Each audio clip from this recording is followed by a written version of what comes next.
professora Cíntia, estou aqui para a gente estudar hoje a Lei 8080 com as suas atualizações, tá? Então peguei a Lei 8080, atualizei o que tinha que atualizar e vamos estudá-la. Mas antes da gente iniciar a Lei 8080, eu quero fazer uma introdução mostrando aqui algumas fotografias, né, alguns slides no caso, que vão facilitar vocês a compreenderem melhor alguns artigos da Lei 8080, certo? Bom, vamos introduzir então a lei. O que acontece? O que significa para vocês a Lei 8080, tá? A Lei 8080 nada mais é do que os artigos da Constituição Federal, os artigos da saúde da Constituição Federal, desdobrados, desmembrados, né, detalhados em uma lei somente para a saúde. Por isso que o nome é lei orgânica. Lembra de organismo? Organismo vivo, olha aí. Nós somos um completo organismo em forma de ser humano. Então pronto. Então a lei 8080 é a lei orgânica voltada para a saúde, tá? Ela vem então, ela foi feita depois da Constituição Federal, a Constituição de 1988 e a Lei de 1990, tá? Mas o que acontece? Ela foi feita para facilitar, né? Para facilitar o quê? A política pública nacional de saúde do nosso país, através de uma lei somente para essa política de saúde, que é a Lei 8080. A Constituição Federal, ela trata de todos os assuntos, ela engloba todas as áreas de atuações políticas do nosso Brasil. A Lei 8080, ela vai englobar as atuações de saúde do nosso Brasil.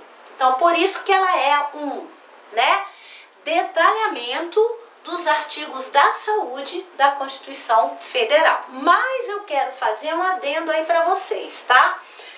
Alguns artigos da Constituição Federal, certo? Sofreram atualizações na Lei 8080, ok? Que é o que a gente vai ver agora, tá? Então vamos começar? Show de bola! Bom, vejamos aqui o seguinte. Temos aqui uma foto que fala sobre o Fundo Municipal de Saúde. O que significa o Fundo Municipal de Saúde? Lembrando que eu vou começar a Lei 8080 daqui a pouco, depois que eu explicar algumas definições que são importantes para vocês entenderem a própria lei, tá? Então vamos lá. O que vocês entendem como sendo Fundo Nacional de Saúde? Nós temos a Seguridade Social. O nome já fala, seguridade vem de segurança, né? Social. Mas como assim Seguridade Social? Ela vai englobar, tá? Ela vai englobar atuações que dão segurança para nós que vivemos em uma sociedade. Que tipo de segurança? A segurança no aspecto social, a segurança no aspecto financeiro em termos de previdência, né? E a segurança no aspecto saúde, que é o Sistema Único de Saúde. Por isso se chama Seguridade Social, que é composto por SUAS, Sistema Único de Assistência Social, tá? E INSS, né, que é a Previdência Social, e SUS, Sistema Único de Saúde do Brasil, né? Bom, o que vai acontecer? A Seguridade Social, ela é financiada através da arrecadação de impostos diretos, indiretos, enfim, de todo o nosso Brasil, tá? Esse dinheiro que vai para a Seguridade Social, parte dele é convertida para o Fundo Nacional de Saúde, que é o dinheiro que vai financiar o Sistema Único de Saúde, ok? Lembrando que quando a gente fala Fundo Nacional de Saúde, nós temos esse dinheiro que vem da Seguridade Social convertido para ações de saúde, uma parte dele, né? E nós temos também a participação dos tributos municipais, estaduais e nacionais, somando-se a esse dinheiro que vem do INSS. Do INSS não, perdão, da Seguridade Social. O dinheiro da Seguridade Social arrecadado para a Seguridade Social, falando melhor, né? Uma parte vai para o INSS, outra vai para o Sistema Único de Assistência Social, uma parte vai para o Sistema Único de Saúde. E essa parte que vai para o Sistema Único de Saúde se chama Fundo Nacional de Saúde, tá?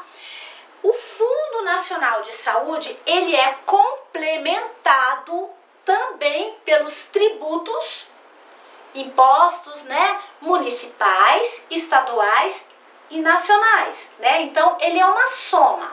O Fundo Nacional de Saúde é uma soma do dinheiro que vem da Seguridade Social com os tributos, tá? A nível municipal, estadual, junto com os tributos nacionais, enfim, tá? Junta-se tudo, você tem a verba para as ações de saúde do nosso país.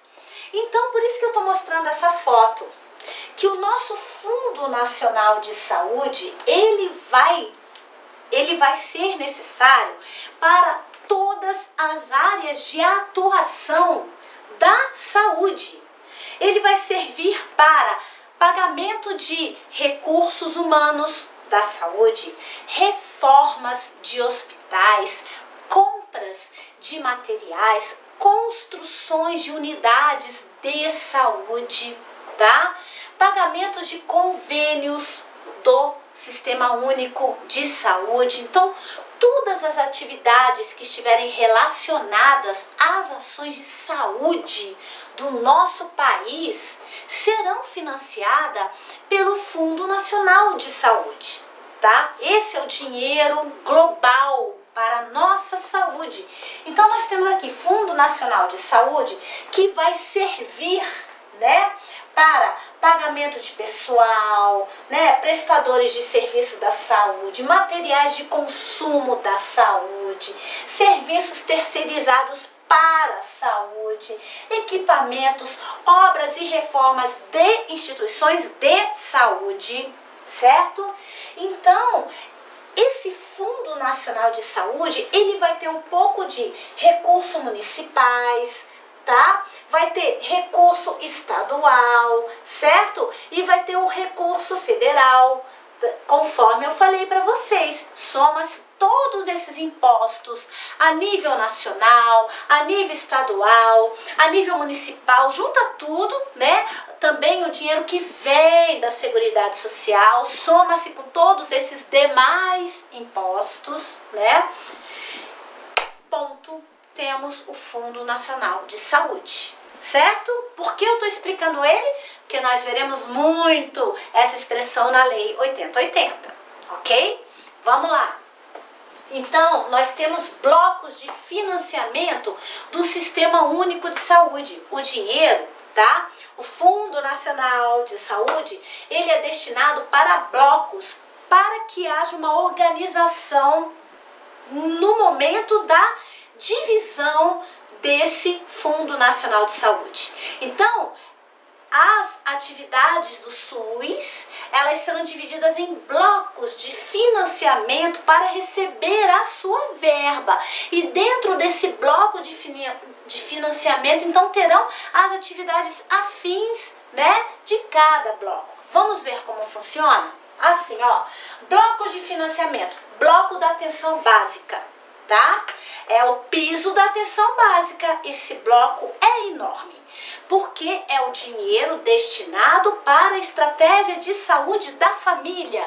É o dinheiro destinado para a atenção básica, para a principal porta de entrada do SUS, que é a Unidade Básica de Saúde.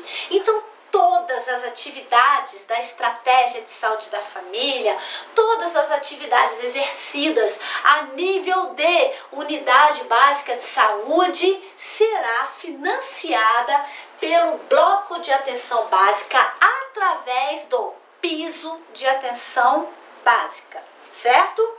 Teremos o bloco da atenção de média e alta complexidade ambulatorial e hospitalar, que serão os níveis secundário e terciário da saúde. A atenção primária é nível primário, a atenção secundária e terciária são ambulatórios, hospitais secundários e hospitais terciários. O que faz a gente dividir a saúde em 3 níveis?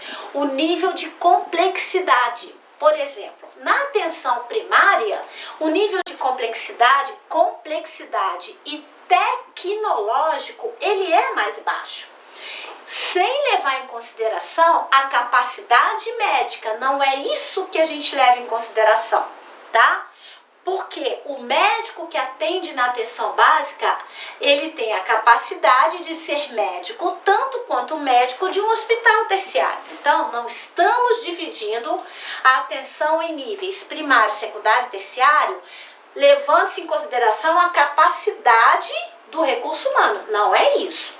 Estamos levando em consideração a capacidade tecnológica e o nível de complexidade das ações, entenderam? Vou dar um exemplo para vocês. Se o paciente precisar de uma tomografia computadorizada, uma ressonância magnética, ele encontra isso na unidade básica de saúde? Não, não vai encontrar. Ele vai encontrar isso no ambulatório ou numa clínica de radiologia, certo? Bom, se o paciente precisar fazer um transplante de fígado, que é uma cirurgia enorme e de alta complexidade, ele encontra isso no ambulatório? Claro que não. Ele encontra isso no hospital secundário?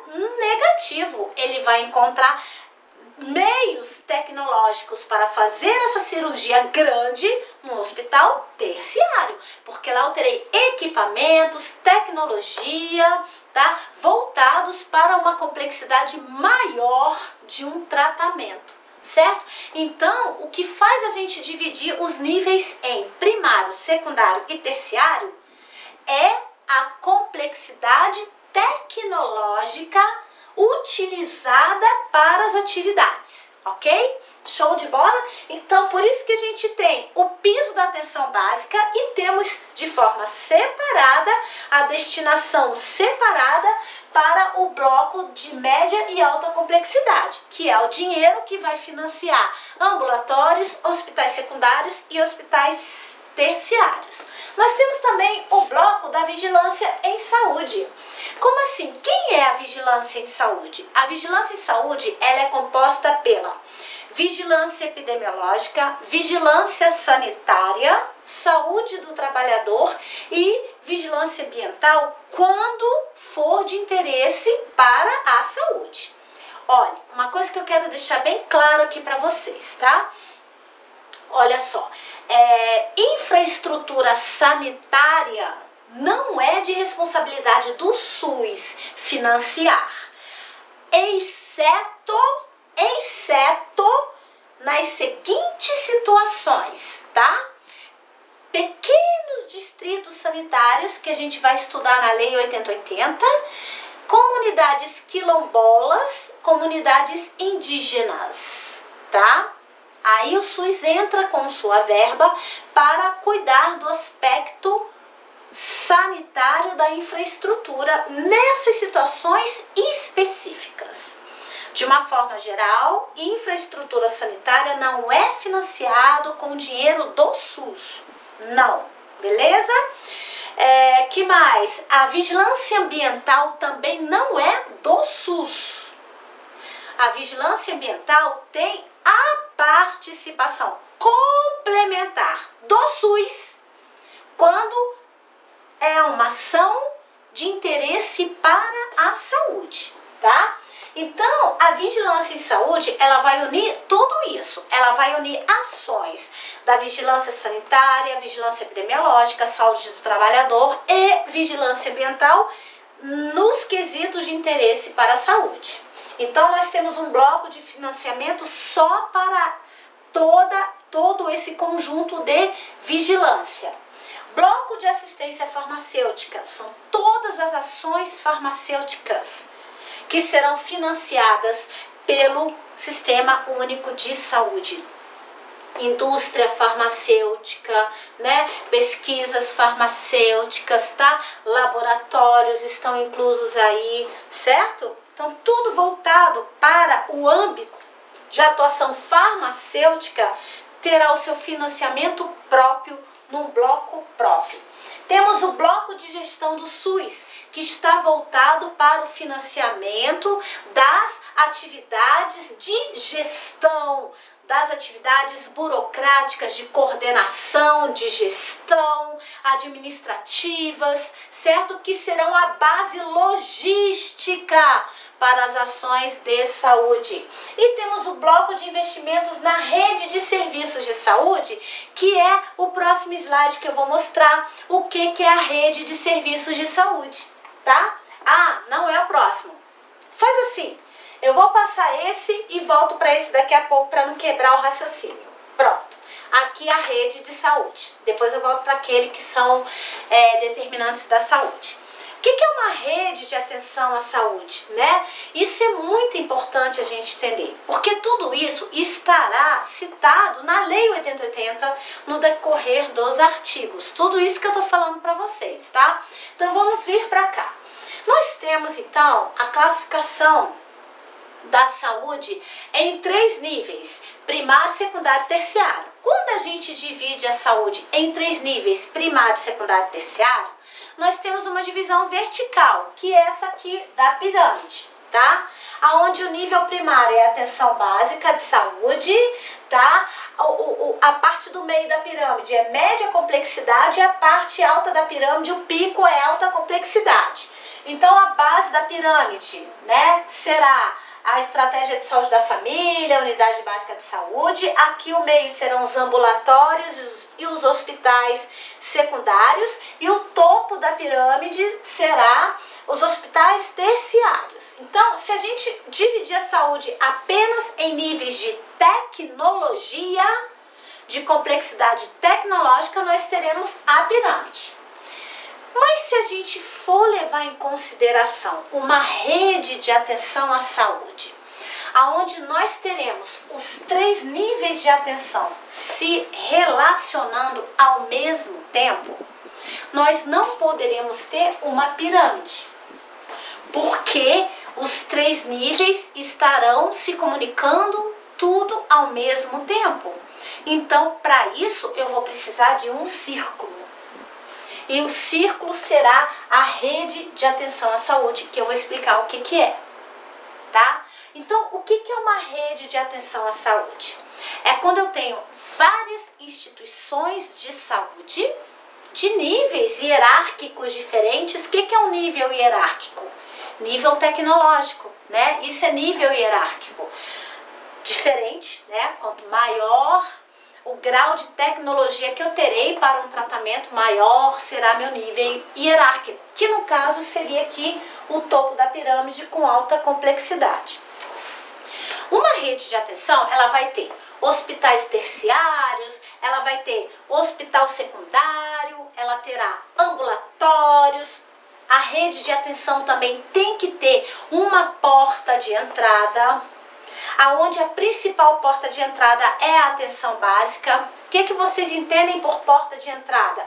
É por onde tudo começa, é por onde os atendimentos iniciam a nível de Sistema Único de Saúde. Como assim, professora? É simples. Se você tem uma dor de cabeça e você procurar direto um hospital com uma dor de cabeça, você vai estar superlotando, né, um hospital para tratar uma doença que poderia ser tratada na atenção básica. Então você vai estar causando uma fila enorme de atendimento no ambulatório, quando que no fundo você não precisaria estar no ambulatório, você trataria essa sua dor de cabeça na atenção básica. Porque pode ser um pico hipertensivo que você vai lá, toma um sublingual, né, um hipotensor, faz um acompanhamento de pressão, melhora a sua atividade física, melhora a sua dieta, né? Enfim, e lá a nível de atenção básica você trata. Não precisa fazer fila no ambulatório para ser atendido.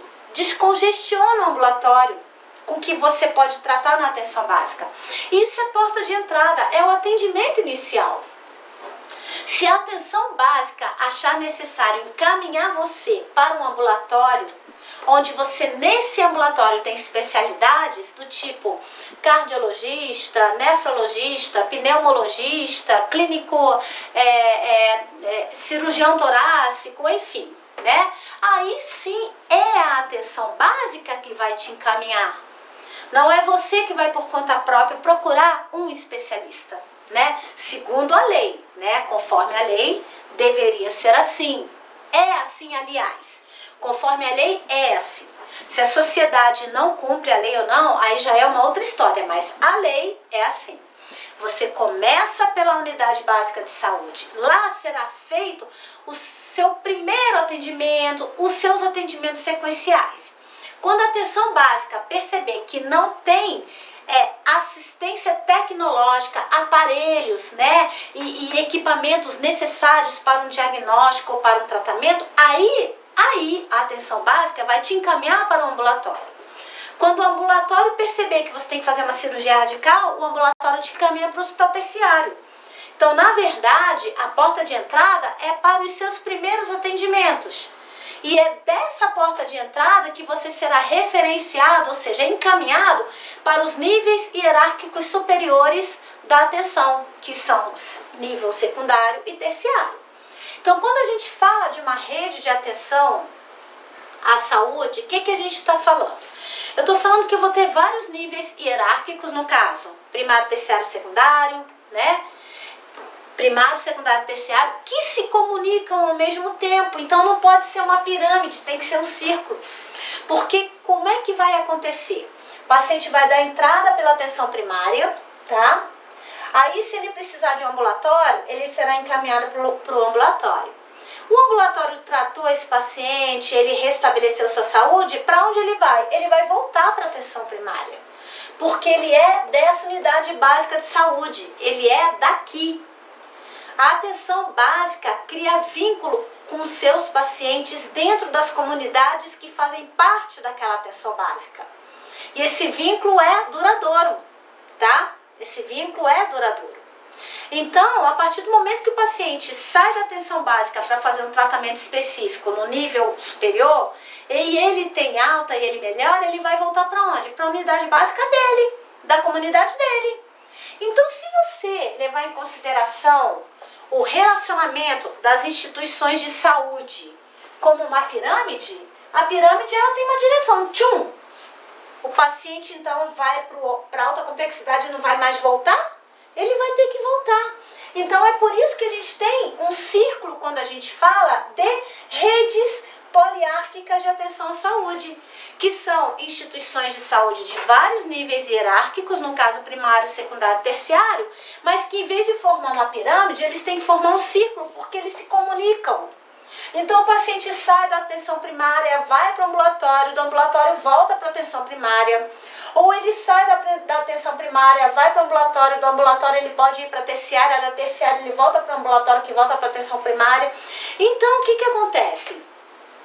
As instituições elas têm que formar um círculo para elas se comunicarem de forma circular e não de forma linear, numa direção única, porque o paciente vai e volta, e ele pode ser encaminhado para outras instituições. Por exemplo, digamos que aqui eu tenho um hospital terciário, aqui eu tenho um ambulatório, aqui eu tenho também um hospital que tenha urgência e emergência.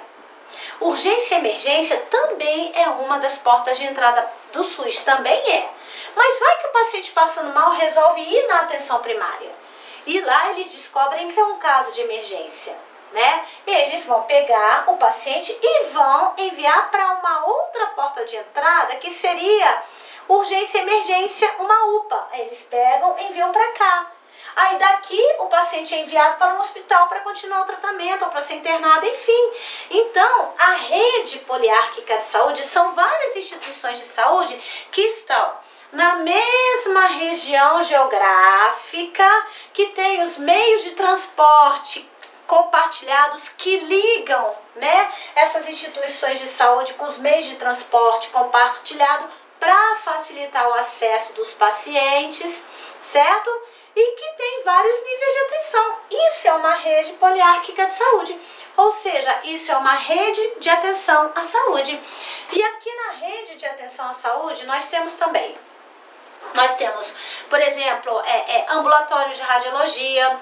Muitas vezes o paciente precisa fazer uma tomografia e não tem naquele ambulatório. Então o ambulatório encaminha ele para uma clínica de radiologia, ele faz lá a tomografia e volta para o ambulatório com o resultado. Então, aqui eu posso ter um laboratório, posso ter uma clínica de radiologia, hospital, ambulatório, uma UPA. Então, vai depender. Por isso eles têm que ser circulares. Essa relação entre as instituições de saúde tem que ser uma circular, porque o paciente vai e volta, vai daqui para lá, de lá para cá, daqui a pouco vai para o outro. Então tem que ser circular. Então quando a gente divide os níveis de atenção em primário, secundário e terciário, sem levar em consideração a rede de atenção completa, a gente está falando da pirâmide. Nível primário, baixa complexidade tecnológica, média complexidade tecnológica, alta complexidade tecnológica. Só quando a gente classifica os níveis em complexidade tecnológica, a gente pode estar falando da pirâmide. Mas quando a gente fala de uma rede de atenção completa, onde o paciente pode ir para vários pontos de atenção encaminhados de uma porta de entrada principal, a gente está falando da rede de atenção que é circular. Isso é importante vocês entenderem, porque será citado várias vezes na Lei 8080, tá? Aqui, ó, organização piramidal. Então nós temos o sistema fragmentado e hierarquizado, atenção primária, ambulatorial e especializada, tá? E o que acontece? Ela deve ser substituída pela organização em rede circular, porque essa organização circular é que vai demonstrar perfeitamente o atendimento por uma porta de entrada principal, tá? E a transferência desse paciente para onde ele precisar ir, porque esse paciente vai, mas volta. Ele volta para a atenção primária à saúde. Então, a gente tem que tratar a organização como um círculo. A rede de atenção, ela é um círculo, ela não é uma pirâmide, certo? Tá? Aqui também, organizando os serviços, ó. Nível primário são 80% dos problemas, né? Porque são dos problemas mais comuns aos problemas mais complexos que chegam aqui, são drenados para as instâncias hierárquicas superiores, tá?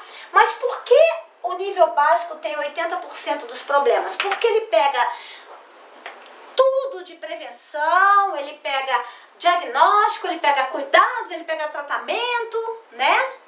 Ah, professora, o nível secundário também tem prevenção? Também.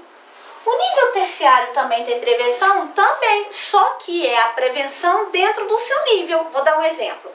Prevenção de diabetes para uma pessoa que não tem diabetes, a nível primário. A pessoa não tem e vai evitar a diabetes.